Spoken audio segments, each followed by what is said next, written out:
Muy buenas tardes a todos los presentes. Mi nombre es Patricio Guerrero y tengo el agrado, como el honor de estar aquí porque les cuento que solicité personalmente poder presentar a nuestra siguiente ponente para cerrar en todo lo alto esta segunda jornada. Doctora en Ciencias de la Documentación en la Universidad Complutense de Madrid, consultora independiente en gestión de datos, información y conocimiento. 28 años de servicio en la Universidad de Colima, México, como coordinadora de tecnologías, directora de bibliotecas. 10 años a cargo de la Cátedra UNESCO en Tecnologías de Información para América Latina, quien estuviera a cargo de la conferencia magistral del año pasado con su presentación, Génesis de Ciabuc, la ingeniería humana detrás de la tecnología. Un abrazo, un aplauso virtual para la doctora Lourdes Feria Basurto con su conferencia. Nada grande se ha logrado en el mundo sin pasión. Doctora, el espacio es todo suyo. Muchísimas gracias, qué alegría estar aquí. Estoy súper contenta de haber sido invitada nuevamente, de verlos, Daniel, Patricio, que no importa la distancia, gracias a la tecnología podemos estar cerca, vernos, escucharnos, saludarnos y pues reflexionar juntos, ¿no? ¿Qué es de lo que se trata esto de las actividades que están haciendo con mucha dedicación, con mucho cariño y con mucha conciencia desde bibliotecarios con valor? Y lo que estaba viendo ahora también se une otro grupo que es el de Se me ocurrió. Pues muy bien, mientras seamos más, pues vamos a tener más visibilidad, más fortaleza y vamos a hacer que se reconozca nuestro valor como profesionales de la información. Bueno, pues a mí me invitaron a hablar de un tema súper lindo. Ay, miren, me van a ayudar a proyectar. Qué lindos, gracias. Bueno, me invitaron a hablar de este tema que es el entusiasmo. Un día me buscó Daniel y me dijo que quién más entusiasta que yo para hablar de estos temas. Y digo, ay, ¿a poco sí de veras? Bueno, parece que algo hay de eso. No ha sido fácil, no ha sido fácil, pues con las presiones del día a día y con las actividades que a veces nos toca hacer. Ay, hasta la voz se me estaba yendo. Pues a veces andamos muy estresaditos, ¿no? Y yo no soy la excepción. No, ustedes no han trabajado conmigo, no me conocen ese lado oscuro. Pero bueno, pues la verdad es que sí, el componente entusiasmo es algo que he intentado que esté presente en mi vida profesional y en mi vida cotidiana. Entonces, bueno, pues vamos a hablar de esto, de que nada grande se ha logrado en el mundo sin pasión. Y les voy a decir por qué titulé mi charla así más adelante. Bueno, por lo pronto, pues vamos iniciando y por lo que veo que ustedes estarán proyectando mi presentación, entonces no me meto en honduras de compartir pantalla y estas cosas. Y voy directo al tema. Bueno, ¿de qué vamos a hablar esta tarde, noche para algunos, verdad? Porque para Patricio ya es hora como de, yo creo que de tomarse un tecito, de cenar y de irse a la camita para trabajar mañana. Allá en Chile son como las 8 y tantos de la noche, aquí las 5 y algo de la tarde. Bueno, esta tarde, noche, vamos a hablar de 4 puntos en la agenda del entusiasmo. Uno, la definición, que es cómo identificar el entusiasmo. En segundo lugar, pues vamos a hablar de la antropología de la bibliotecología. ¿Por qué? Porque hablar de estos temas, que si entusiasmo, que si disciplina, que si conciencia, que si compromiso, muchas veces nos hace pensar en estos temas de autoayuda, ¿no? Que a veces son muy bonitos, pero que no tienen mucho sustento científico y pues, oigan, en el mundo en que nos movemos en las bibliotecas, pues estamos obligados a hablar con sustento científico. Entonces yo les voy a hablar desde una investigación que está muy apoyada en la antropología para pues ejemplificar este tema del entusiasmo con muchas más bases. Bueno, en el tercer punto les voy a mostrar les voy a hablar más bien de las herramientas que pues también científicamente han demostrado en la práctica bibliotecológica que funcionan y es una receta de 4 ingredientes, por llamarlo de alguna manera, y luego pues ya armaremos una conclusión. Así que vamos a iniciar. Siguiente diapositiva, por favor, con el primer punto, el entusiasmo, qué es y cómo identificarlo. Siguiente, vamos con la definición. Dice la Real Academia Española, que el entusiasmo viene del griego. Y fíjense qué interesante, ¿no? Del griego entusiasmos, que quiere significar inspiración o posesión divina. Qué lindo, ¿no? O sea, como tocados por la divinidad. Los entusiastas es que están tocados por la divinidad. Bueno, en su base etimológica. Pero ya en la definición, pues nos dicen que es exaltación y fogosidad del ánimo, excitado por algo que lo admire o le cautive. Otro es adhesión fervorosa que mueve a favorecer una causa o empeño, también furor o arrobamiento e inspiración divina nuevamente. Y siguiente, los sinónimos. Entusiasmo tiene como sinónimo admiración, pasión, apasionamiento, emoción, arrebato, fogosidad, en todo lo que ven aquí. Esos son los parientes cercanos del entusiasmo, los sinónimos como empeño, como ánimo, como pasión. Y por eso le titulé a esta charla, conferencia, como le titulé. Siguiente, por favor. La charla se llama Nada trascendente, nada importante, nada creativo ha sido generado en el mundo sin el componente pasión. Y esta frase no es mía. Y ahora que cada vez nos vemos más comprometidos y qué bueno, a citar todo, ahora que ya hay que citar hasta los memes y qué bueno, pues vamos a ver de dónde viene esta frase que elegí como título para mi conferencia. Esta frase fue acuñada por Guillermo Federico Hegel, un gran filósofo del pasado que fue quien dijo esto con mucha sabiduría. Siguiente, por favor. ¿Y cómo vamos a identificar el entusiasmo o la pasión, que para mí pues viene a ser lo mismo, es un sinónimo, de hecho ya vimos, ¿no? ¿Cómo identificar a las personas entusiastas? Pues sabemos que son las que sienten pasión por la vida, por el conocimiento, por el trabajo. De hecho, pues yo siento que todos los que están aquí dedicando horas de su valioso tiempo a ver este tipo de congresos, a participar en este tipo de congresos, pues son apasionados de su trabajo, porque si no, pues podrían mejor irse a tomar un cafecito con algunos amigos o simplemente descansar, pero miren, están aquí porque pues a todos los que nos unen este tipo de causas, nos emociona, nos entusiasma nuestro trabajo y queremos estar actualizados. Entonces, las personas entusiastas realizan todo con interés, con buena vibra, muy motivadas, y disfrutan su relación con el trabajo. Y puse además un punto hasta abajo que es característico, porque ser entusiasta, ser apasionado no es nada más así la algarabía, sino también demanda un punto importante de responsabilidad. La pasión nos compromete a hacer las cosas de manera responsable. Siguiente, por favor.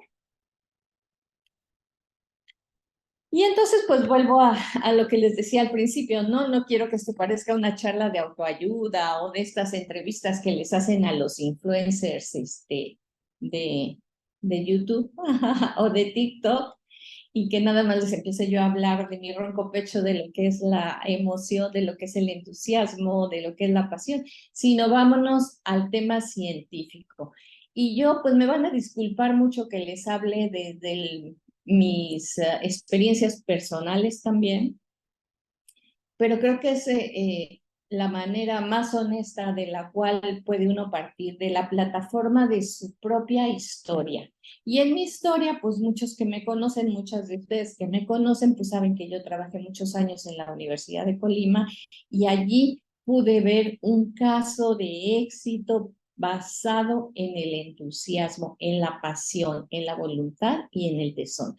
Y por eso es que me llamó la atención investigar la razón del éxito del proyecto de Colima, pero investigarla desde la perspectiva más científica, documentarme bien, revisar qué dicen los autores, los sociólogos, la antropología, y tuve la oportunidad de hacerlo con mi tesis doctoral. Vamos a la siguiente, por favor. ¿Qué dice la ciencia respecto al entusiasmo? Y entonces les voy a hablar de la mirada antropológica hacia la bibliotecología siguiente. Bueno, la bibliotecología es una ciencia que, bueno, tenemos que empezar por plantearnos para qué estamos aquí, qué nos hace únicos y cuál es la diferencia con otras profesiones de la información. Bueno, pues que estamos al servicio de las necesidades informacionales de las personas. Esa es, digamos que la razón de ser, la parte crucial, la misión, dijera Ortega y Gasset, de nuestra profesión. Estar al servicio de qué? Del ser humano. ¿De quién? Del ser humano. Pero ¿qué del ser humano? De sus aspectos de salud, pues no nos toca a nosotros. De sus aspectos de eh, cualquier otro tema, no. Lo que nos caracteriza es que estamos al servicio de las necesidades informacionales, ya sea en bibliotecas infantiles, públicas, juveniles, como las que nos acaba de hablar Verónica, o las bibliotecas al servicio de personas privadas de la libertad, como en la otra ponencia, la anterior a ella, o a personas que están haciendo carreras profesionales, posgrados y demás. Bueno, esa es nuestra razón de ser, ¿verdad? Nuestra misión. La bibliotecología, y hay que hacer énfasis en esto, porque si ustedes hablan con sus, ay, pues no sé, con sus primos, con sus hermanas, con sus vecinos, no me dejarán mentir y verán que sigue estando muy presente en el inconsciente colectivo este tema de que bibliotecas igual a, díganmelo aquí en el chat, cuando ustedes hablan de, cuando les dicen soy bibliotecólogo a su vecino, a su vecina, ¿qué les dice? Ah, entonces seguramente lees mucho. Tiene, o sea, todo lo relacionan con libros, ¿cierto? Bueno, pues no solamente son libros, la bibliotecología es una experiencia social y cultural y ustedes que están en este mundo lo saben. Y es una experiencia que permite la creación y obliga a la creación de relaciones y de significados entre esas relaciones. Eh, esa, dice Iván Carrera, tienes más libros que ropa, me dicen, pues eso piensan nuestros conocidos y bueno, pues también digo yo, no los podemos culpar del todo porque ¿qué hacemos nosotros por promocionarnos, por darnos ese valor por el cual abogan los bibliotecarios con valor? Bueno, entonces, la bibliotecología es un universo de instrumentos que va mucho más allá de los libros, ¿no? Y que además no solo instrumentos, sino relaciones sociales, comunicación, conversaciones, códigos de ética, hasta mitos, vaya. Siguiente, por favor. Cada profesión tiene sus mitos, ¿no? La bibliotecología tiene los suyos. ¿Cuáles son nuestros instrumentos? Bueno, pues en su momento en la antigüedad fueron las tabletas de arcilla, los papiros, los códices, los manuscritos y posteriormente, pues en épocas más recientes, los libros, actualmente el Internet, las bases de datos, hasta la inteligencia artificial y lo que se descubra mañana. Esos son nuestros instrumentos, más allá de los libros, todos estos. ¿Y cuál es nuestro contexto? Nuestro contexto donde nos desarrollamos con esos instrumentos para dar servicio a las necesidades informacionales son las relaciones sociales, la comunicación, las conversaciones, los significados que le dé cada institución, los significados que tenga cada comportamiento, las mediaciones entre personas, las dinámicas entre equipos de trabajo, todo eso es nuestro contexto. Siguiente. Y yo les voy a hablar de cómo fue el contexto de esta experiencia que pues yo he vivido, pues yo viví en una época muy importante de mi vida que también eran los años maravillosos, como también estos son los años maravillosos, ¿no? Bueno, para empezar, pues yo vivo en Colima, México, en un rinconcito tropical cerca del mar, entre el volcán de fuego, entre la campiña maravillosa, eh, entre, pues sí, lo que es los árboles, el campo, los volcanes, sobre todo el volcán de fuego, la ciudad, que es una provincia, una ciudad de provincia muy típica mexicana. Aquí les puse una foto del Jardín Núñez, que es uno de los principales jardines, para que puedan ver que sí, es un rinconcito mexicano, pero no es, por ejemplo, la Ciudad de México o la ciudad de Guadalajara. Colima es una provincia y tenemos pues el regalo del mar también en Manzanillo y en Tecomán y en las playas de estos dos municipios. Eso es Colima. Y en un entorno como este, tan provinciano, nació un proyecto en los 80, los 1980, siguiente, por favor, cuando no había internet, mucho menos bases de datos, cuando no había más que estos soportes de la información. No sé si estoy saliendo a cámara, pero miren, aquí tengo, estos son como mi álbum de recuerdos, ¿no? Sí, no sé si se pueden ver mis disquetes que tengo ahorita en mis manitas. Bueno, si no, los están viendo ilustrados en el PowerPoint. Pero inventamos aquí en Colima un software, lo que ahora se llamaría una app, una aplicación, pero más allá de una aplicación era un software bien completo y bien complejo para la gestión de acervos. Sí, Julián Peña, floppies o disquetes, estos se llaman floppies, pero ya casi no los vemos.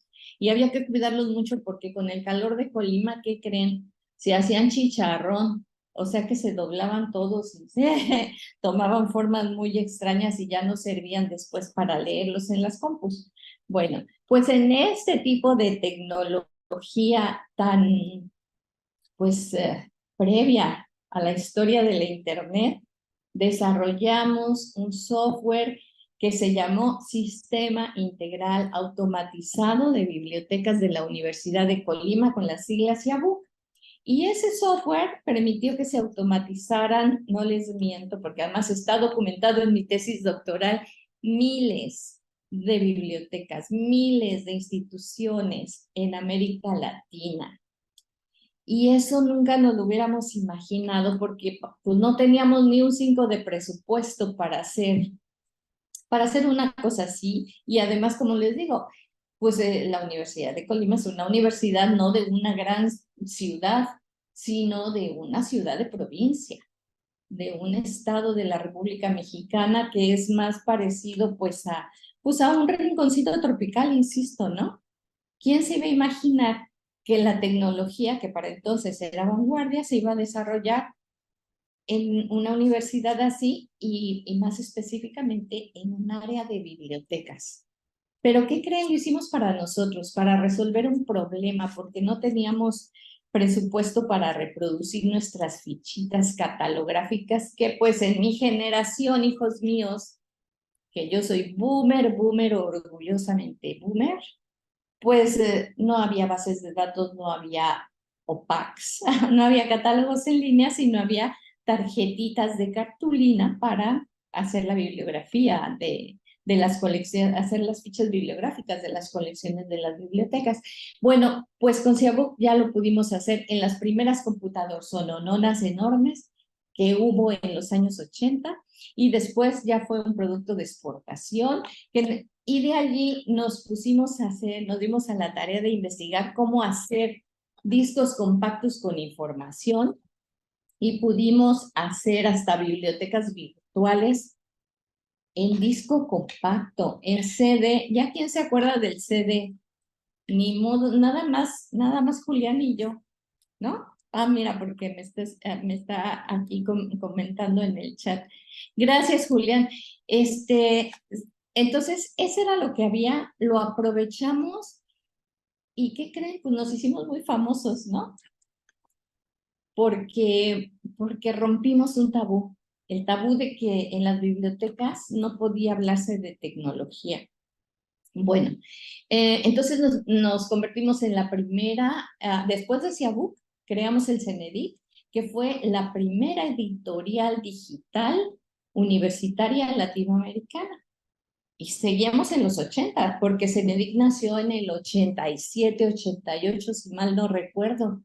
Todavía era la época en que estaba de moda batirse el pelo, ¿no? Y hacerse así unos flecazos y cantar las canciones de las flans. Bueno, siguiente, por favor. ¿Por qué les cuento todo esto? Porque fue un gran reto. Y no solo nos quedamos en Ciabuc y en CENEDIC, sino que desarrollamos otros tantos, aquí listé 25 de los productos y proyectos de Colima desde el 1983 hasta el año 2010 más o menos, 2006, que fue cuando me tocó a mí ser tanto directora de bibliotecas como después coordinadora de tecnologías. ¿Quién iba a decir que una bibliotecaria iba a hacerse cargo de toda la tecnología de una universidad, de los centros de cómputo, del internet, de la telefonía digital, de esas cosas que no me enseñaron a mí en la carrera? Ay, imagínense cuando un día me llamó el rector y me dijo, Lourdes, ¿puede venir? Quiero proponerle que me trabaje en el proyecto de telefonía digital de toda la universidad, de los 5 campus. Madre mía. Entonces me llevé al mejor de los ingenieros que trabajaba con nosotros y pues y nos dimos a la tarea de llevar eso a una realidad. Aprendí mucho, a veces con peras y manzanas y repasando cosas a las que al principio no les entendía yo nada, pero con ese entusiasmo, ¿no? Porque habíamos visto que alguien nos dijo, en América Latina si se quiere, se puede. Y sí es cierto, es cuestión de hacerlo con pasión, es cuestión de hacerlo con compromiso. Bueno, a raíz de eso, siguiente diapositiva, venía muchísima gente a Colima, venían muchísimas personas de toda América Latina a un evento que hacíamos año con año que se llamó primero Coloquio de Automatización de Bibliotecas y después se llamó Interfaces, donde vinculábamos el tema de la información y las bibliotecas con el tema de la informática y las incipientes redes de aquel entonces. Varios de ustedes que están ahorita conectados, me consta porque aquí estoy leyendo sus nombres, vinieron a Colima, vino Rosidalia, por supuesto que también vino Julián, de los que están aquí ahorita conectados, yo creo que Daniel también vino, Patricio no porque no había nacido, pero si hubiera nacido aquí lo hubiéramos tenido. En fin, venían muchísimas personas y yo cada vez que hacíamos una interfaces o que teníamos una pasantía latinoamericana y que nos apoyaban organismos internacionales como la UNESCO, miren esta foto del fondo es con aquel entonces director de la UNESCO, el señor Matsuura, y ahí estoy yo, miren la chaparrita de el saquito azul, esa soy yo. Bueno, me sentía soñada en esas reuniones de UNESCO, pero además comprometida, ¿no? Porque ahí no puede uno nada más ir a escuchar, sino tiene que aportar. Bueno, siempre me hacía la pregunta de por qué vienen tantas personas a ver la tecnología que hay en Colima en vez de ir pues a otros países económicamente más desarrollados, por decir algo. ¿Por qué no van a Europa a ver esto y vienen a Colima? ¿Por qué? Me lo pregunté tanto y mi alma no descansó hasta que pude planteármelo como hipótesis, como pregunta de investigación para guiar mi hipótesis en la investigación doctoral. ¿Por qué Colima? ¿Por qué? Bueno, siguiente, por favor. No les voy a adelantar nada. Bueno, estuvimos en proyectos como el de la Biblioteca Digital Mundial. ¿Quién no ha oído hablar de la Biblioteca Digital Mundial? A ver, es el proyecto, uno de los proyectos documentales de la UNESCO más conocidos y que sigue vivo y que reúne miles de piezas históricas, culturales de un valor impresionante y todas digitalizadas. ¿A quién creen que le tocó ir a representar a América Latina en las reuniones previas en las que se conformó el proyecto? A su servidora, a la de Colima. Y allí iba yo con unos señorones canadienses y australianos y que opinaban y que sabían muchas cosas tanto de bibliotecología como de tecnología, pues de repente sí tenía yo que levantar mi manita y decirles, señores, con todo respeto, pero lo que funciona para ustedes no va a funcionar en América Latina, porque las condiciones son así y así y así, y la tecnología es así y así y así y así. Y me decían los de África a la hora del receso de café, ay, qué bueno que les dijiste tú porque pues nosotros estábamos asustados, bueno, ¿y por qué no les decían? No, pues me tocaron a mí muchas experiencias como esas, la verdad he sido muy afortunada, pero también se siente la presión, ¿no? Ay, se siente uno como que, ay, no la vaya yo a regar con lo que voy a decir. Ustedes ya saben cómo es eso. Bueno, siguiente, por favor. Gracias, María de los Ángeles. Bueno, y aquí con ese antecedente, yo les puedo contar miles de historias de Colima, ¿eh? Les puedo contar además miles de temas de los cuales aprendí de ustedes, de sus países, de quienes nos visitaron, porque se hizo más allá que una red profesional que sí se hizo, una fraternidad, una hermandad, donde convivíamos con lo más avanzado de la profesión, de la tecnología, y al mismo tiempo, pues teníamos una cenita con canciones de música ranchera o así, ¿no? Muy, pues como somos los latinos. Entonces fue una etapa muy bonita que, insisto, a mí me llamaba mucho la atención. Yo decía, ¿por qué nos vienen a visitar a nosotros y no van, no sé, a París o a Montreal a ver tecnología de punta, de veras? Bueno, pues entonces un buen día, ya cuando me jubilé de la Universidad de Colima, me puse a hacer el doctorado en Ciencias de la Información y en la tesis que pues le toca a uno preparar, esa fue mi planteamiento.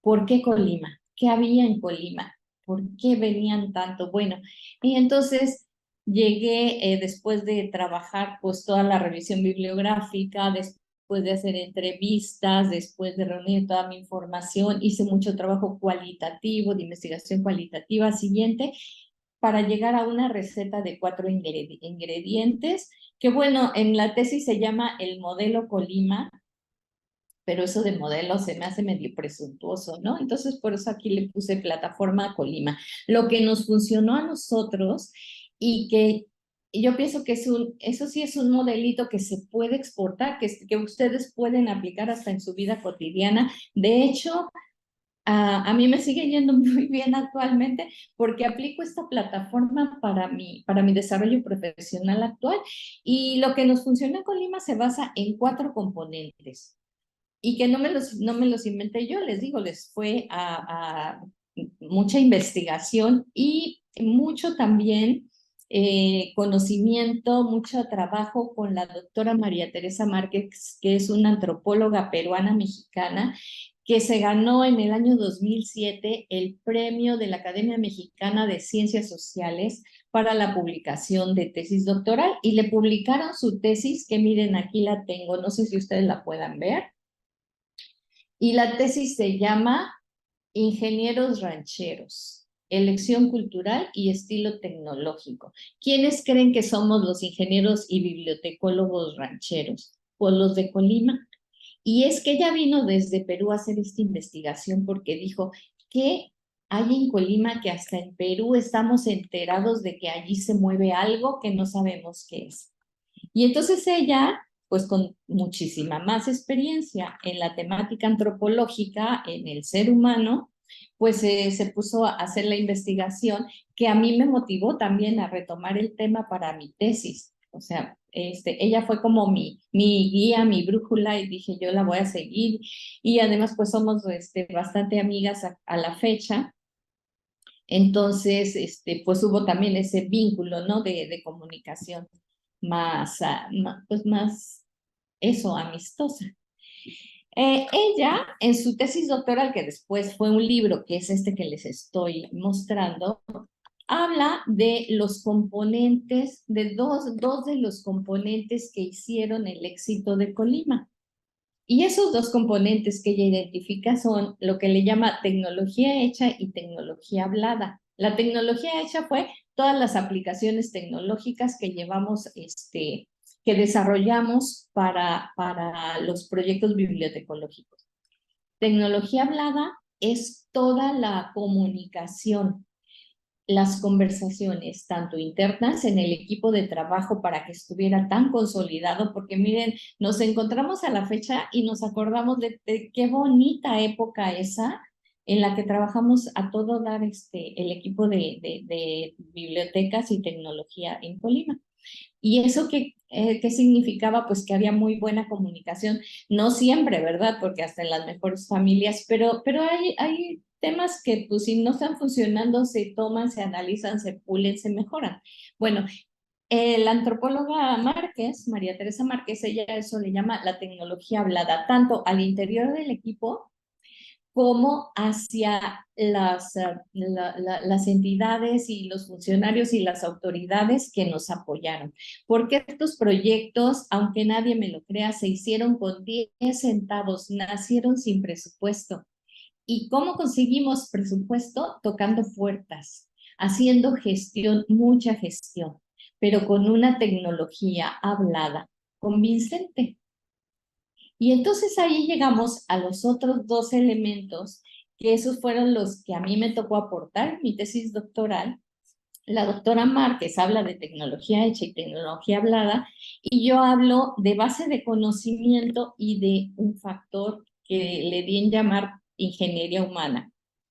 Base de conocimiento se refiere a la teoría, a los saberes, a todo pues sí, el know-how bibliotecológico. Eso es base de conocimiento. ¿Por qué? Porque tecnología, si ustedes quieren, hay en todas partes, ya actualmente. Y ya, pues en los 2000 empezaba a haber tecnología en todas partes. Pero ¿cuál fue el éxito de Colima? El haberlo vinculado con proyectos de información, que eso es nuestra identidad como bibliotecólogos, ¿no? Entonces, juntar lo mejor de la profesión bibliotecológica con la tecnología. Y a eso le llamo base de conocimiento. Y el componente sine qua non, el componente fundamental, la ingeniería humana. Y la ingeniería humana está basada en un gran tema siguiente, por favor, en un ingrediente clave siguiente, ahí se les estoy haciendo de emoción, ¿verdad? Que es la identidad. Y no lo digo yo, ni les insisto, no es una cosa de autoayuda. Esto ha sido investigado por uno de los sociólogos más citados del siglo XXI, que se llama Manuel Castells y que están viendo ustedes en esta imagen. Él tiene grupos de investigación en más de 20 universidades en todo el mundo y se hace, bueno, pues este trabajo científico todos los días a partir de la tecnología, pero es lo que una de las grandes preguntas que ha buscado contestar Manuel Castells es ¿qué caracteriza a los proyectos tecnológicos que tienen éxito? Porque proyectos tecnológicos nacen, crecen, se reproducen, varios mueren, otros se estabilizan, otros crecen, otros mejoran, pero esos que crecen y mejoran, ¿qué característica tienen? Y la característica es la identidad, que tienen identidad, tienen el sello de la casa. Y es que la identidad es la fuente de sentido y experiencia para la gente, dice Castells, y todos lo buscamos. ¿Por qué? Porque todos queremos hacer las cosas a partir de una construcción de sentido y una construcción de identidad, de lo que somos. Por eso, el tema de los ingenieros rancheros nos define también a los de Colima, nos define súper bien. ¿Por qué? Pues porque así es nuestra vida, como muy ranchera, como diferente que lo que pueda ser la vida de un ingeniero, no sé, en Nueva York. No, no, no, no. O sea, no tenemos por qué copiar, sino ser auténticos. Y esa autenticidad es lo que le ponía el entusiasmo a los proyectos, es lo que le ponía la pasión. Que sabíamos que con la frase que les dije hace rato, en América Latina, si se quiere, se puede. Y sabíamos que aunque fuéramos rancheros, que aunque estuviéramos en Colima, en el último, en uno de los estados más chiquititos de México, podíamos hacer cosas que trascendieran a nivel mundial. Y no es que me lo haya inventado, insisto, esto fue una realidad, está documentada y muchos de ustedes lo vivieron, vinieron a Colima y lo constataron con sus ojitos. Siguiente, por favor. Entonces, yo lo que busqué con mi tesis doctoral fue tener un sustento de autores como Castells que me permitieran partir de una plataforma sólida. También de otros sociólogos como Mercado y Hernández, que hablan de identidad, que el término de identidad se empieza a aplicar en las ciencias sociales a partir del siglo XX, a partir de un psicoanalista, Erik Erikson, que lo concibe como un sentimiento de mismidad, o sea, de autenticidad y continuidad que experimenta un individuo en cuanto a tal. O sea, ahora sí, como dijo Pedro Infante, ¿no? Yo soy quien soy y no me parezco a nadie. Es la respuesta a la pregunta, a las tres eternas preguntas que nos vienen desde los griegos. ¿Quién soy? ¿Qué hago aquí? ¿Y hacia dónde me dirijo? En otras palabras, ¿quién soy yo y cuál es mi objetivo en la vida o mis objetivos en la vida? Cuando tenemos claro eso, que estas son preguntas que tendríamos que hacernos cada mañana, entonces no tenemos que andar copiándole a nadie. Somos auténticos. Tenemos ese sello y eso nos hace acordarnos de quiénes somos y por supuesto estar entusiasmados con lo que estamos haciendo. Siguiente, por favor. Y a eso, pues, en la tesis le llamo ingeniería humana. Siguiente, tengo que desarrollarlo todavía más. Necesito hacer una investigación postdoctoral sobre ingeniería humana. Espero que me dé la vida para hacerlo. Y finalmente, el tema nos llevó tanto a la antropóloga Márquez como a mí a responder la pregunta de por qué vienen a Colima, ¿no? ¿Qué hicimos bien en Colima? Y no porque yo haya estado al frente un tiempo, que antes que yo estuvo mi jefe maravilloso, que fue mi jefe 14 años, el licenciado Victórico Rodríguez, y de él, pues, también aprendimos ese entusiasmo. Pero, ¿qué hicimos bien como equipo? A eso me refiero, ¿no? ¿Qué hicimos bien como equipo? Uno, conectar una meta técnica con un objetivo social y cultural. Nosotros queríamos demostrar que en Colima, aunque éramos rancheros, se podía. Y no se crean que fue fácil, ¿eh? También fuimos muy criticados mucho tiempo. Bueno, ¿qué otra cosa hicimos bien? Se crearon autoimágenes favorables en el centro de trabajo. O sea, que nos echábamos porras a nosotros mismos. O sea, que sabíamos que pues algo era muy difícil de desarrollar, no sé, algún programa, algún componente de software, pero cuando se lograba, pues reconocérselo al compañero programador, a la compañera programadora, diseñadora, ¿no? Luego, otra cosa que se hizo bien fue el integrar la dicotomía entre dos mundos, el mundo de lo pequeño, de la negociación, incluso la improvisación, frente a las visiones de las instancias con las que conseguíamos los presupuestos, ¿no? Entonces, unir estos dos mundos y eso se hacía a partir de decirles, miren, esto es lo que estamos haciendo, está funcionando así, y hablarlo y plantearlo de manera genuina. Y bueno, pues a nosotros nos funcionó. Ay, perdón, la anterior, o ya me pasé del tiempo. Casi que sí, ¿verdad? Bueno, No, no y fue la un cosa, error de acá. bueno, gracias. De todas maneras, ya casi voy cerrando. Y otra cosa que se hizo bien como equipo, y al hablar de equipo no solo hablo de los bibliotecarios, sino o sea, era un equipo de bibliotecarios y tecnólogos, pero también de las autoridades de la universidad, pues convencer al rector, enamorarlo de nuestro proyecto, vincular nuestro proyecto bibliotecológico con las metas de la universidad. Y entonces si al rector le iba bien, pues a nosotros también nos iba bien porque nos iba a seguir apoyando y él mismo iba a ser nuestro vocero en el Ministerio de Educación, en la Secretaría de Educación y así. Bueno, ¿qué más hicimos bien? Por último, la construcción de un estilo. De hecho, el libro de la doctora Márquez se llama Ingenieros rancheros, elección cultural y estilo tecnológico. Nuestro estilo no dejó de ser genuino, con base en un juego constante de negociaciones y diferencias que no nos parecíamos a nadie, marcando distancias y recreando similitudes. O sea, podemos ser tan buenos como los ingenieros alemanes o como los bibliotecólogos canadienses. ¿Por qué? Porque lo estamos haciendo lo estamos haciendo con conciencia, entregados, estudiando, monitoreando, observando las tendencias, capacitándonos. Eso sí, aprender siempre, ¿eh? Siempre. Siguiente, por favor. Ahora sí, la siguiente. Ajá.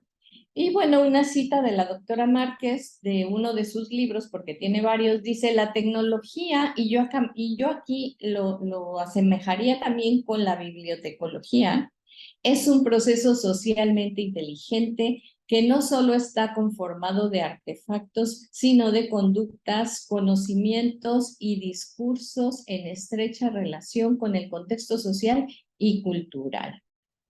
O sea, no solamente libros, sino también maneras de comunicarnos. Siguiente, por favor. Y llegamos a la parte de la conclusión. Vamos a ver qué tenemos para cerrar.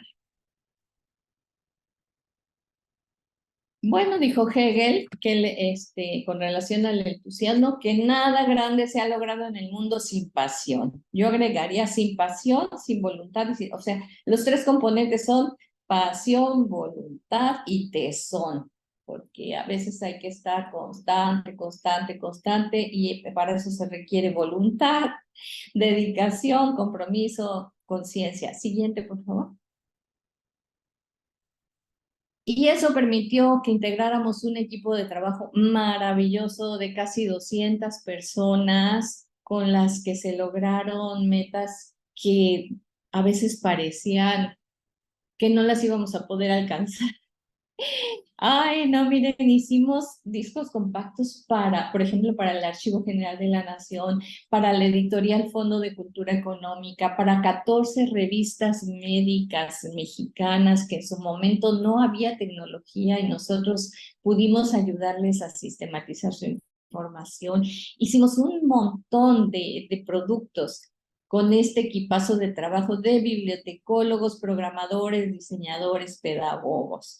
Entonces, pues siempre me gusta, cada vez que puedo, volver a mostrar esta foto porque pues es como un homenaje al trabajo que cada uno de ellos hizo, que dejaron la vida en esto y sin los cuales no hubiera sido posible pues todo este trabajo que se reconoció en tantas latitudes. Ay, me emociono, se me cierra la garganta. Siguiente, por favor. Y bueno, pues estamos entre personas que valoramos la bibliografía, lo científico, y aquí les tengo algunas fuentes de información que pudieran repasar posteriormente. Y con esto cierro, muy agradecida por el tiempo que me dedicaron. Creo que ya ahí están mis datos, y mi código QR para que me puedan seguir y si pudiera yo apoyarles y no sé, comentarles si les interesó esto de manera más puntual, pues yo encantada porque necesitamos hacer las cosas con pasión, porque necesitamos ponerle ese ingrediente para que nos reconozcan todavía más el valor que tenemos como profesionales de la información, que dejen de vernos como los que sacudimos y acomodamos los libros, sino como personas que aportan y que están al servicio de las necesidades informacionales de las personas en un mundo donde estamos saturados de información poco valiosa y donde la información de valor se nos queda por ahí a veces perdida entre tanta cosa fake, entre tanta cosa que no tiene ningún sustento. Bueno, pues yo con esto cierro, quedo a sus órdenes si hubiera preguntas y de nuevo muy agradecida con ustedes y con los organizadores de este evento. Siempre es un placer escucharle, doctora, con su entusiasmo, pasión, autenticidad y carisma tan característico.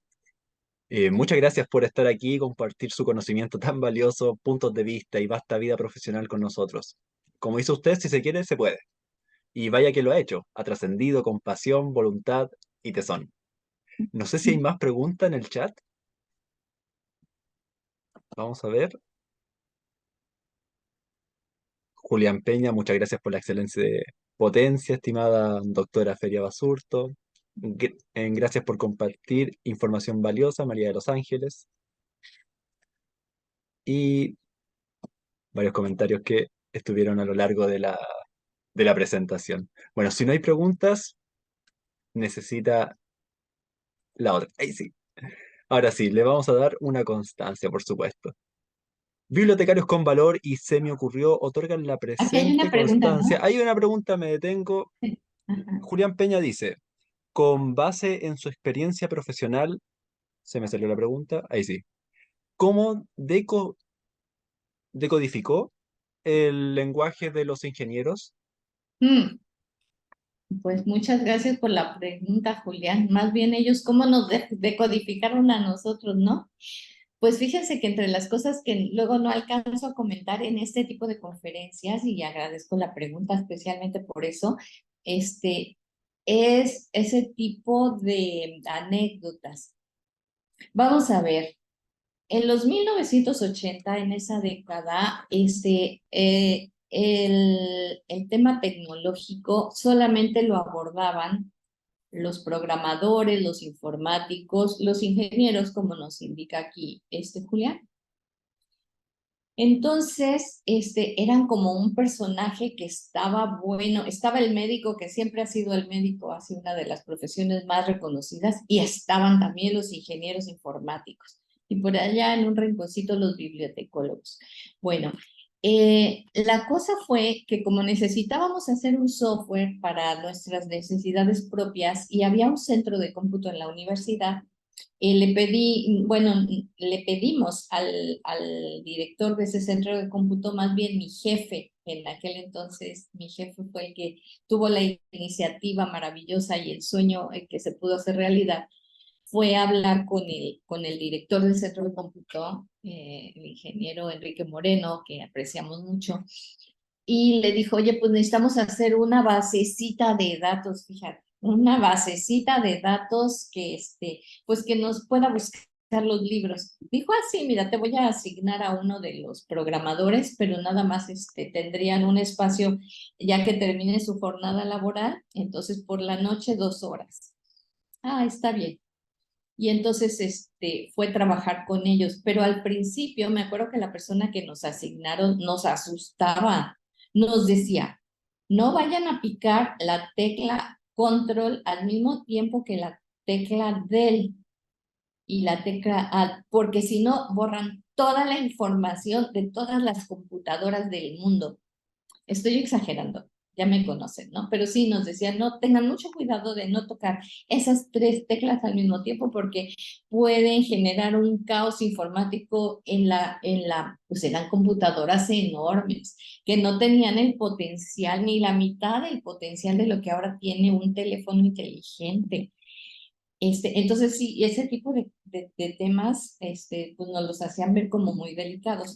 Entonces mi jefe nos dijo a otro compañero y a mí, ustedes van a aprender a programar para que sean mis traductores y para que no nos lleven al baile con estas cosas pues que nos asustan, decimos en México, con el petate del muerto y que al final no sabíamos si era cierto o no era cierto, pero de que nos puso a estudiar programación, sí nos puso a estudiar programación. Pregúntenme cuándo he programado, nunca, pero lo maravilloso y valiosísimo de ese curso de programación en DBase que tomé en los años 80 fue que entendí, uno, la estructura que se necesita para desarrollar un programa de cómputo, y eso por más que tengamos inteligencia artificial, la estructura base sigue siendo la misma que yo aprendí en los años 80, y aprendí las primeras palabras sueltas del lenguaje informático. Entonces, cada vez que los informáticos a partir de allí nos decían, no, es que eso no se puede, es demasiado compleja la semántica, yo les decía, por miedo a mi jefe o por lo que ustedes quieran, les decía, sí se puede, nada más es cuestión a lo mejor de analizarlo desde otra perspectiva y les digo, yo nunca programé, a la fecha no me da miedo, pero aprendí a argumentar a partir de pues un idioma diferente, ¿no? Entonces, para decodificar, dice Julián, pues un poquito aprender su idioma de alguna forma. Cuando, por ejemplo, ya muchos años después, cuando ya mi jefe ya dejó de trabajar en la universidad y me tocó a mí hacerme cargo de todo el proyecto y les contaba uno de de las ambiciones del rector en turno era crear un programa de telefonía digital, pues también fue estudiar las bases y conseguir también juntarse con quienes saben. O sea, uno no puede saber todo, pero sí te puedes juntar con quienes saben. A la fecha, yo estoy preparando un libro que ya les daré a conocer, espero que en enero, y me dice una persona de marketing, es que deberías promocionarlo con pequeños videos en TikTok. Bueno, yo no sé de eso. Ah, bueno, pues él sí sabe y me junto con él que sabe. Y digo, ah, bueno, pues yo hago el libro y los videitos en TikTok, que no me voy a poner a bailar, sino que van a ser videos pues como más didácticos, va a ser de otra manera, pues me junto con los que saben hacerlo y ya me pongo a hacer los guiones con ellos. Entonces eso, respondiendo en una frase a Julián, es estudiar siempre, estudiar ese tema por difícil que parezca siempre va a haber alguna posibilidad de aprender lo básico, porque si algo tenemos los bibliotecólogos es que podemos juntarnos con todas las profesiones porque todas necesitan información, somos la más transversal de las profesiones y aprender el idioma básico para podernos comunicar con una mayor posibilidad de éxito. Eso sería. Muchas gracias, doctora, por su respuesta. Creo que quedó más que completa. Ahora sí, si no hay más preguntas, vamos a pasar a la constancia. Y es que bibliotecarios con valor y se me ocurrió otorgan la presente constancia a la doctora Lourdes Feria Basurto por su participación como ponente en la charla Nada grande se ha logrado en el mundo sin pasión, en el marco del segundo Congreso Internacional de Cooperación Bibliotecaria, Desarrollo Personal para la Profesionalización, celebrado en línea del 2 al 6 de octubre de 2023. Firma maestra Leslie Villanueva Flores, directora general de Bibliotecarios con Valor. Un orgullo tenerla presente hoy, doctora. Pues un orgullo también para mí y muy agradecida contigo, con Daniel, con Leslie, con todos los que están detrás de esta iniciativa tan bonita que nos está haciendo vernos con el verdadero valor y hacerlo tangible, hacernos presentes en la sociedad de una mejor manera. Gracias a todos ustedes y a quienes se conectaron para esta charla. Gracias por su tiempo.